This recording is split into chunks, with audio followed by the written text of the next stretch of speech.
ရွှေ FM ရွှေ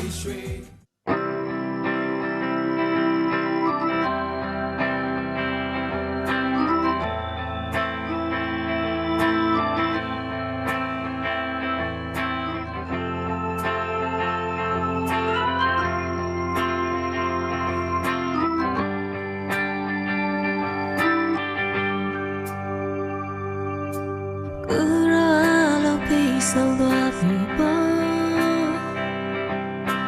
လမ်းခွဲဖို့အတွက်မဲ့တဲ့ဖြစ်ပြီးနော်နင်ပြောခဲ့တဲ့စကားတိုင်းလုံလောက်တဲ့ချစ်ချာငါကိုချင်ခဲ့လား